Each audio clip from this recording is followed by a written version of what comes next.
Alright, you guys, hear he. This is a royal announcement. Lamine Yamal, the number 2 best player in the world, is officially back from injury. Defenders are hereby put on notice because he is back and ready to go. Let's talk about it. But first, if this is your first time seeing my face or watching my video, hi guys, I am Just Max, and on this channel I talk about football from the La Liga to the Prem and definitely the UCL, and it's always going to be Vizca Barca for me on this channel. If this is something that you're interested in, please stick around, be my friend, be my homie. Let's dive into what we have just seen from today, because it is Barcelona versus Real Sociedad. And when I saw the lineup that Hansi Flick put out for the game, I knew that we were going to have to dig deep a little bit, but dig deep did we. I was also not worried, to be fair, because I knew that Lamine Yamal was on the bench. But let's look at the lineup that Hansi Flick put out, and then we can talk about my thoughts from the game. In goal, it was Wojtek Szczesny, who is making his debut for the season for Barcelona. This is because, of course, if you followed the news, Juan Garcia unfortunately picked up some sort of meniscus injury during training. He's since undergone surgery and is estimated to be out for an approximate 4 to 6 weeks. So we had Szczesny in goal today. In right back, we did have Kounde, and if you have watched my videos, or maybe you're just seeing this for the first time, I live for Kounde. I do not play about Kounde, and I love him, and today I thought he had a sensational game. Ronald Araujo and Christensen were our centre-back pairing for Barcelona. I was a little bit nervous because it's not very often that we get to see Ronald Araujo and Christensen partner together in the centre back like this. We either have Ronald Araujo and Kubasi, or Kubasi and Christensen, stuff like that, or Ronald Araujo and Eric Garcia. But to see both of them together, it made me a little bit nervous, but I have to admit they did not really do too much wrong. Gerard Martin, who did not have a good game against Real Oviedo, came back into the left back position for Barcelona, and he did not have a bad game, but he was responsible for goal in the first half, being that he was the one that played the player on side. In the midfield, though, it is the ever-consistent pivot for Barcelona. It is Frenkie de Jong and Pedri. And honestly, at this point, as a Barca fan, I don't really know what a Barcelona lineup looks like without Pedri in it. And I know the commentators kept talking about the fact that Pedri has started every single one of Barcelona's games this season, and he played a large chunk of games for Barcelona last season as well. I think he was only outdone by Rafinha, and perhaps the Barcelona wants to give him rest at some point, which is true. We do need to give him rest, but I don't know what a Barcelona starting lineup looks like without Pedri in it. In the right wing position, we did see Rooney Baggi, who was given that nod because, of course, we knew that Rafinha unfortunately has picked up a hamstring injury. This was announced earlier in the week, and that is going to put him out for an approximate 3 weeks, unfortunately. Coming into the center in that 10th position, because we know that Fermin Lopez is out for an extended period of time, we did have Dro Fernandez coming into this game. This was his official debut for Barcelona and for La Liga, so congratulations to the young man. He did not really have a bad game, but he didn't have a great game either. And I knew that the reason that Hansi Flick chose to pick up Dro ahead of Olmo is because perhaps Hansi Flick is looking on to that game on Wednesday against PSG, so it's best to save Olmo's legs for the more important game. We did have Marcus Rashford in that right-hand position, of course, with Lamine Yamal on the bench, and now Rafinha, who is now out for an extended period of time. We expect to see Marcus Rashford have some more starting opportunities to make that position his own. Leading the lineup today was Robert Lewandowski, and let me tell you, when we started the game, I felt like Barcelona, they look good in terms of possession wise. They looked really good. They carried the ball, they sprayed the ball very well from left to right. I felt like their passing was crisp. The only thing that I felt like they were missing in that first half was that decisive sharpness in and around the final third. I felt like they were a little bit slow to making a decision of what they wanted to do. There was opportunities where I felt like Marcus Rashford could have made the decision very quickly, or when I was on the other side for Rooney Baggi, I felt like he could have decided if he wanted to drive into the box a little bit quicker, or if he wanted to put the cross in. Many at times though, I did feel like they needed to work on putting in their crosses a bit quicker as opposed to trying to drive into the box. Rooney Baggi was very very much guilty of that in the first half, and so was Marcus Rashford. Sometimes forget this dream bulletin, just put in a very good cross. We do have people like Robert Lewandowski, who is waiting in the central position to attack the ball, and if you give him a good service, he will do what needs to be done. And for a minute there, we could see that he was a little bit frustrated because the balls were not coming. He was making good runs. This is the Robert Lewandowski, but the balls weren't coming, and I was certainly getting frustrated myself. There was opportunities for Barcelona to score I thought within that first half, but we did not take it. And it certainly was only until Barcelona went a goal down before I felt like we started to have that level of urgency and decisiveness. I knew that there was no way. There was absolutely no way that we could afford to go into the break a goal down. Now let's talk about that goal from Real Sociedad. And much like everything with Barcelona, it's like the way we defend, the way we play, there's just not an opportunity for us to have a sleeper at the back.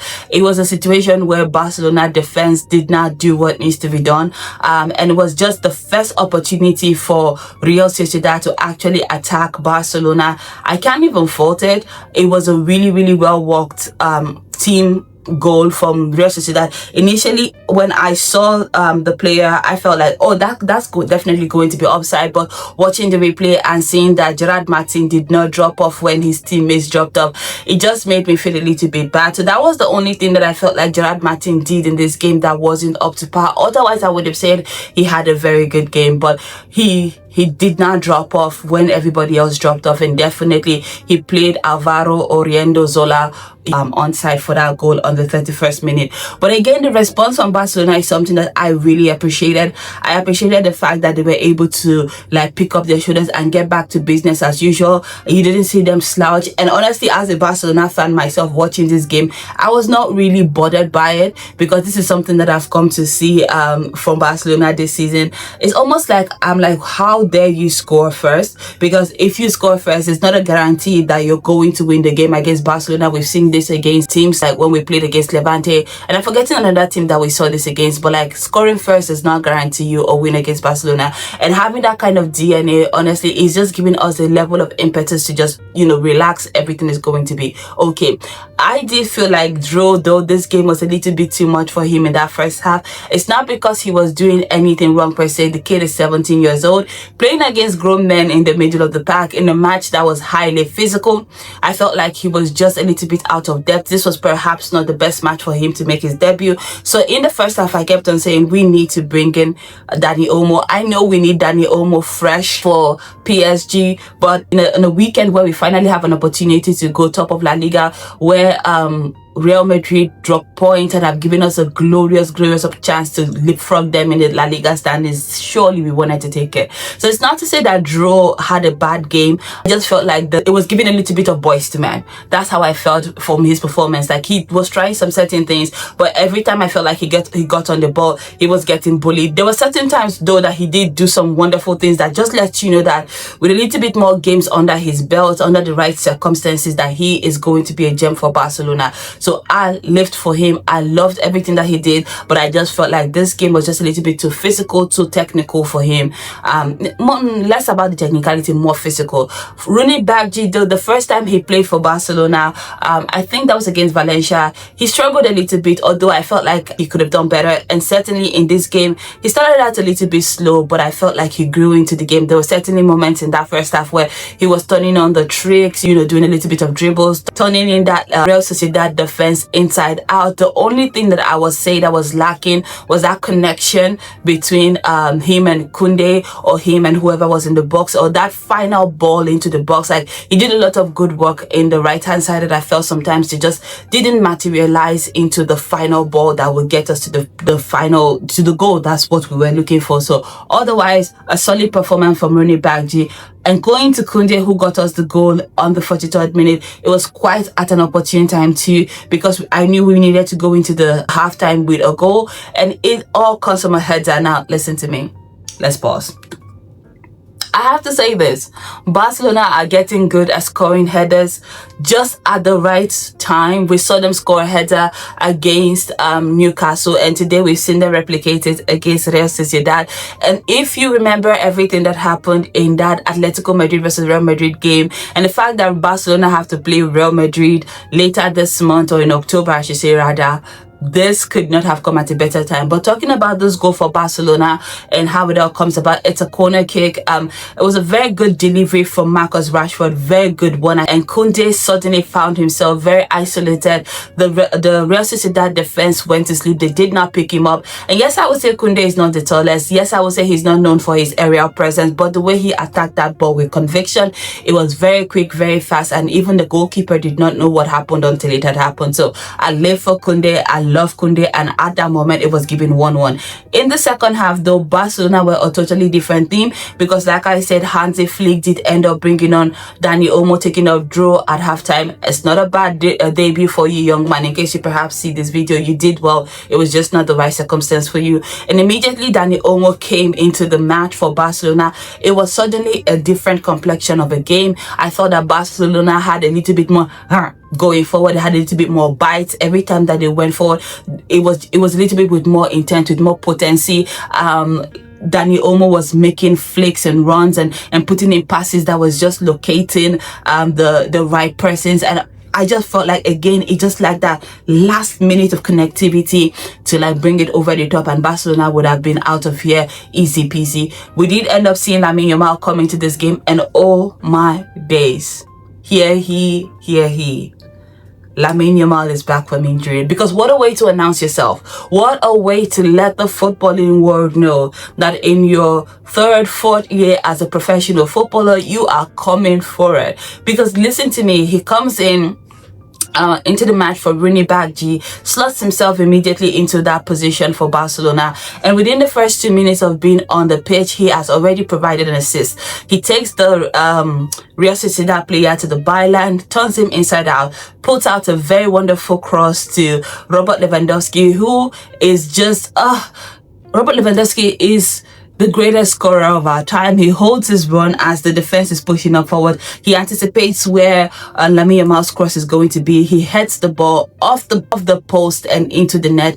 It is immediately 2-1. It would end up being the goal that wins it for Barcelona, but surely with the performance that Lamine Yamal put in today, it could have been more. Robert Lewandowski did end up hitting the bar when Lamine Yamal again takes the player to the byline, finds a combination with Dani Olmo, who finds Robert Lewandowski, and he just had to pass the ball into the net. But unfortunately, he was trying to just avoid the tackle that was coming in, but ended up lifting it onto the roof of the post, and then it hits the post and goes out. But again, Lamine Yamal, as I was watching this game, all I could keep thinking was, my goodness, thank God I am a Barca fan, because I would not want to be an opponent of Barcelona right now, knowing that Barcelona have been winning games and winning them comfortably, by the way, without Lamine Yamal. And now they're back, and he's back, and he's come back with a vengeance, with a venom. The way he was playing today, it was like he had something to prove. He's coming for everybody's scalps. Like, I don't want to be an opponent. Listen, I was so excited. I lived for it. He was looking very sharp. He was looking very determined. I realized as I was watching him that I have missed Lamine Yamal just Kounde combination play, because the connection between those two is just electric, and I was here for every piece and bit of it. They were sensational. And there are people who stood out to me in this game, and I cannot end a review or discussion about Barcelona's performance without mentioning the remarkable, the indomitable Pedri, and of course his partner in crime, Frenkie de Jong. Those two again had another solid performance for Barcelona at the midfield, controlling everything, the work rates, the intensity. And Frenkie de Jong, I have to say, he's a little bit underrated. Like, I don't know why we don't talk about him enough. The way he's able to shrug off defenders, the way he's able to like just basically do some very deep defending, the way he's able to bring the ball forward when Barcelona needs it, his intelligence, his footballing IQ to find the right pass at the right time. I live for it. And the way him and Pedri again in this match commanded that midfield is sensational stuff. And just wrapping up my discussion of Barcelona's performance today, I have to give credit where it's due. Ronaldo, Raúl and Christensen, they did not put a foot wrong. I have to say it. You know, we are very quick to criticize Araujo when he does something wrong. Today he had a good game.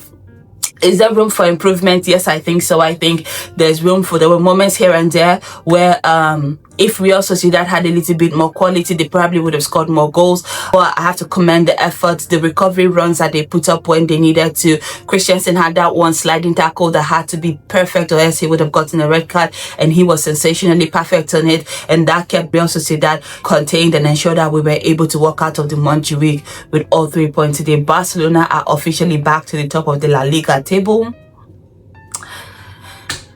and it's up from here. Let me know what you thought about this game in the comment section. I may be sounding calm, but I am excited. Let me know what you thought about this game in the comment section. Who excited you the most? And let me know what you thought about my reviews as well. And I will see you in the next one. Bye, guys.